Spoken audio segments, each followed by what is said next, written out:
Chapter 8. In the Hands of the Citizens. Tellson's Bank in Paris was in a large building south of the river, close to the heart of the city. Mr. Lorry had arrived in Paris some days before Charles Darnay, and was now living in some rooms above the bank. One evening, looking out of the window, he saw that a large grindstone had been brought into the square below. There was a wild, shouting crowd around it, busy sharpening their knives and swords and axes, which were already red with blood. With shaking hands, Mr. Lorry closed the window. He had decided to go downstairs and talk to the bank guards, when suddenly the door of his room opened and Lucy and her father ran in. "Lucy! Manette! What has happened? Why are you here?" cried Mr. Lorry. "Charles is in Paris," cried Lucy. "He came to help an old family servant, but he's been taken to prison." At that moment, the shouts of the crowd outside grew louder. "What is that noise?" asked the doctor. "Don't look out!" cried Mr. Lorry. "My friend," said the doctor, "I am safe in Paris. I was a prisoner in the Bastille. Everybody knows about me and how I suffered. Already people want to help me. They gave us news of Charles.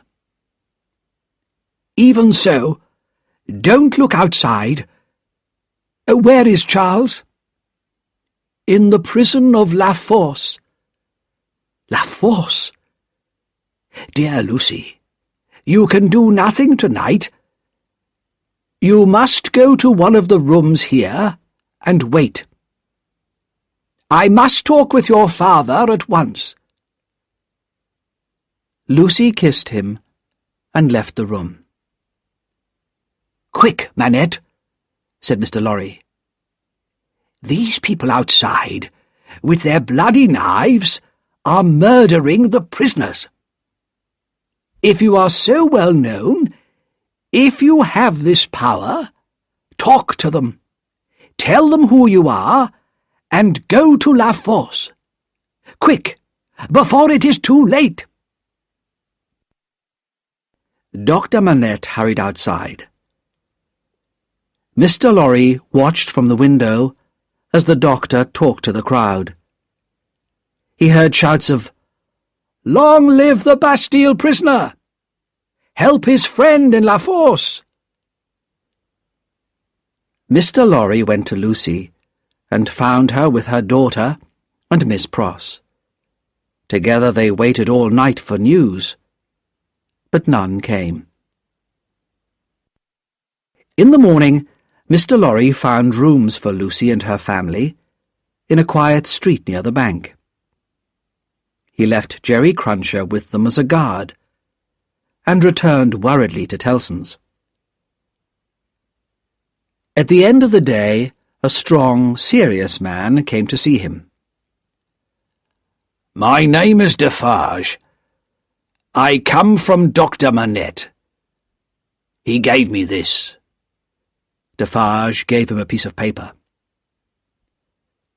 The doctor had written, "Charles is safe, but I cannot leave this place yet. Take Defarge to Lucy." "Come with me," said Mr. Lorry happily. They went downstairs, and at the front door found Madame Defarge knitting. Without a word, she joined them, and Mr. Lorry led them to Lucy's rooms. There, Defarge gave Lucy a note from her husband. "Dearest, be brave. I am well, and your father has some power here. You cannot answer this, but kiss our child for me." Only a short letter, but it meant so much to Lucy. Gratefully, she kissed the hands of Defarge and his wife. Madame Defarge said nothing. Her hand was cold and heavy, and Lucy felt frightened of her. Miss Pross came in with little Lucy. "Is that his child?" asked Madame Defarge, stopping her knitting to stare. "Yes, madame," said Mr. Lorry. "That is our poor prisoner's little daughter." "It is enough, my husband," said Madame Defarge. "We can go now." Her voice was as cold as her hand. "You will be good to my husband?" asked Lucy, afraid. "I beg you, as a wife and mother?" "We have known many wives and mothers," said Madame Defarge, "and we have seen many husbands and fathers put in prison for many years. What is one more among so many?" As the Defarges left, Lucy turned to Mr. Lorry. "I am more afraid of her than of any other person in Paris," she whispered. Mr. Lorry held her hands. He did not say anything, but he was also very worried. The doctor did not come back from La Force for several days. During that time, 1,100 prisoners were killed by the people. Inside the prison, Dr. Manette had come before a tribunal, which was a group of judges appointed by the people. These judges made their own laws and threw prisoners out into the streets to be murdered by the crowds. Dr. Manette told the tribunal that he had been a prisoner in the Bastille for 18 years, and that his son-in-law was now a prisoner in La Force. The tribunal had agreed to keep Charles Darnay safe from the murdering crowds, but they would not let him leave the prison. Dr. Manette seemed to become stronger as he lived through these terrible days, doing everything he could to save his daughter's husband. He was able to see Darnay regularly, but noblemen and emigrants were hated by the citizens of New France, and the doctor could not set Darnay free. The guillotine, that new machine of death, cut off the heads of many, many people, the powerful and the cruel, but also the beautiful, the innocent, and the good. Each day, Lucy did not know if her husband would live or die. She lived every moment in great fear, but her father was sure that he could save his son-in-law. 1 year and 3 months passed, and Darnay was still in prison. Dr. Manette now had an official job as doctor to 3 prisons, and was able to visit Darnay regularly. He became more and more loved by the rough people of the Revolution. But the guillotine continued to kill. "Try not to worry," he told Lucy. "Nothing can happen to Charles. I know that I can save him." But Lucy could not see him or visit him. She could not even write to him. On the day when Charles Darnay was at last called for his trial, Lucy and Dr. Manette hurried to Tellson's Bank to tell Mr. Lorry.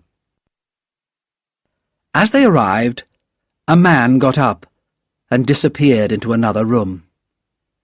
They did not see who it was, but in fact it was Sidney Carton, just arrived from London. There were 5 judges in the tribunal, and the trials were short and simple.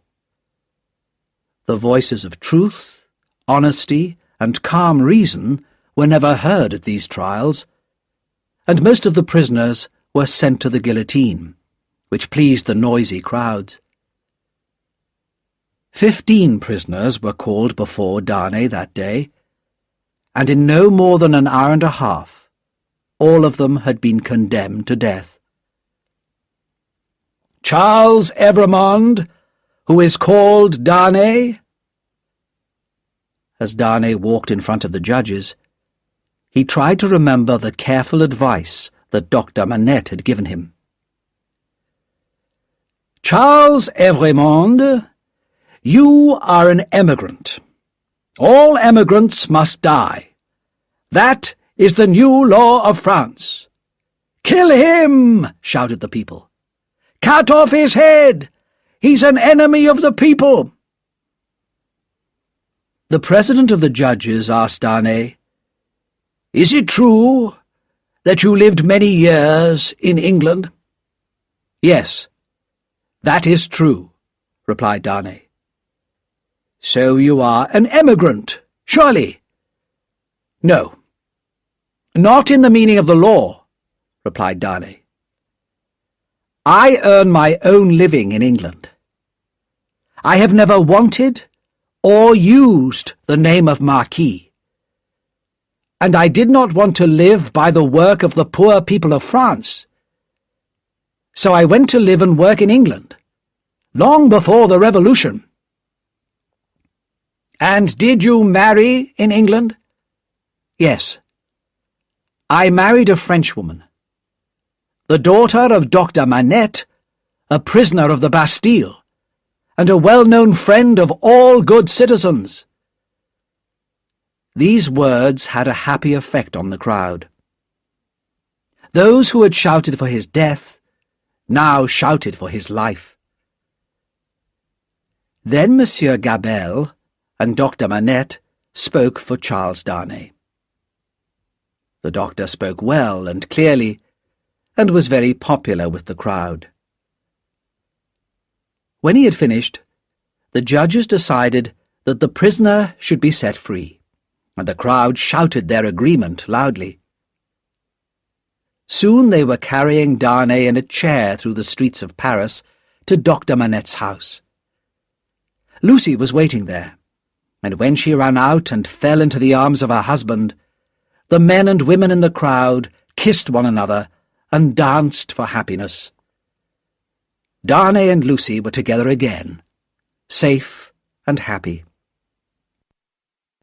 "I told you that I would save him," said Lucy's father proudly. "Well, I have saved him. And you must not worry now." But Lucy was still worried. So many innocent men and women had died for no reason, and every day brought more deaths. A shadow of fear and hate lay over France, and no one knew what dangers the next day would bring. It was not possible to leave Paris at once, as Charles did not have the necessary papers. They must live quietly, and hope to leave as soon as they could. But that night, when Dr. Manette, Charles and Lucy were sitting together, they heard a loud knock at the door. "What can this be?" said Lucy, trembling. "Hide Charles! Save him!" "My child," said the doctor, "I have saved him. He is a free man." But when he opened the door, 4 rough men pushed their way into the room. "The citizen Evremond, where is he? He is again the prisoner of the people." "I am here," said Darnay. "But why am I again a prisoner? You are accused by citizens of Saint-Antoine." Dr. Manette had said nothing. He seemed to be made of stone. But suddenly he spoke. "Will you tell me who has accused my son-in-law?" "I shouldn't tell you this, said one of the men. "But Citizen Evrémonde, called Darnay, is accused by Monsieur and Madame Defarge, and by one other person." "What other?" "You will hear that tomorrow,"